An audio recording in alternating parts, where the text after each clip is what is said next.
U.S. President Donald Trump has sparked fresh controversy following comments about Democratic Congresswoman Ilhan Omar of Minnesota.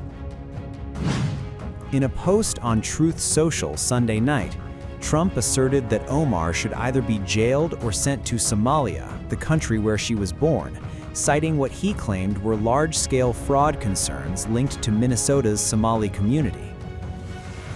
Trump alleged that Omar had knowledge of what he described as billions of dollars in fraud, though he did not provide evidence for the claims. He also accused her of being hostile toward the United States.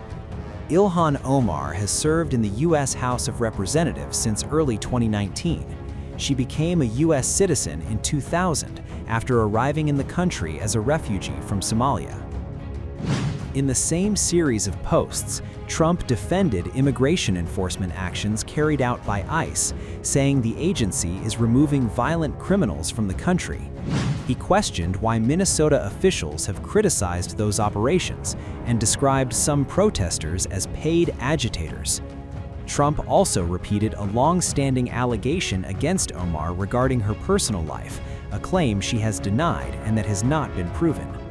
The comments follow renewed criticism of Omar after she referred to the country using profanity during recent remarks.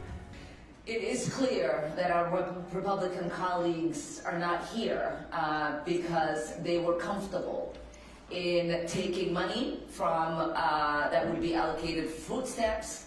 They were comfortable in taking money that would be allocated for housing. And they were certainly comfortable in taking money that would be allocated in addressing healthcare to try to fund what is now providing the resources for the occupation that we are experiencing here in Minnesota. $175 billion that could have been provided for so many of our vulnerable communities now being utilized to create detention cells for Americans by ICE and Border Patrol. By shooting an American citizen, a mother, in the face, not once, but twice, but 3 times. By dragging a pregnant U.S. citizen on the floor for everyone to watch.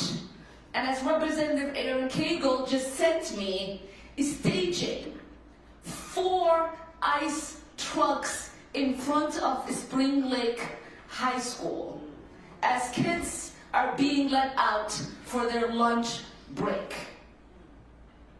Our Republican colleagues are not saying anything because they are comfortable for people to be terrorized in St. Cloud, Minnesota, where they represent, in Wilmer, Minnesota, where they represent, in Mankato, Minnesota, where they represent.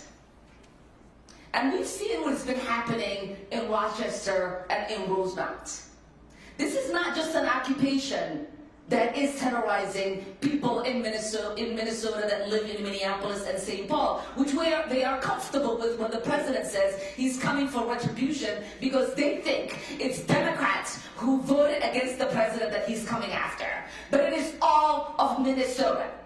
When my constituents call for help, we don't ask them who they voted for, because that is what it means to be an elected U.S. representative.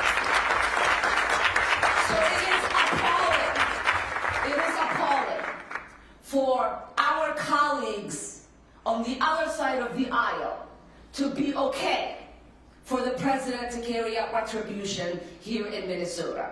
It is appalling for our Republican colleagues to be okay for there to be cell detentions in ICE for American citizens. It is appalling for them to be okay for there to be checkpoints in American cities where people are asked for their papers. And it is appalling for Americans to have to carry their citizen papers only to be told they are not sure if those papers are correct. I don't want to curse, but those of us who escaped places like that, the one place where we thought we would never experience this is the U.S. goddamn States.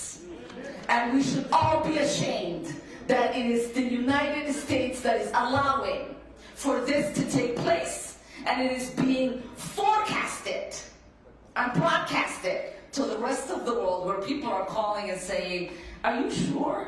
This is America. I am ashamed. And we must do everything that we can to bring back the America we all escaped into. Republican Senator Mike Lee of Utah responded by saying no member of Congress should refer to the United States in such terms, and questioned what consequences should follow. Elon Musk also weighed in online, suggesting severe penalties in response to the remarks. The exchange adds to an already tense political climate, highlighting the sharp rhetoric and deep divisions shaping national debate ahead of a critical election year.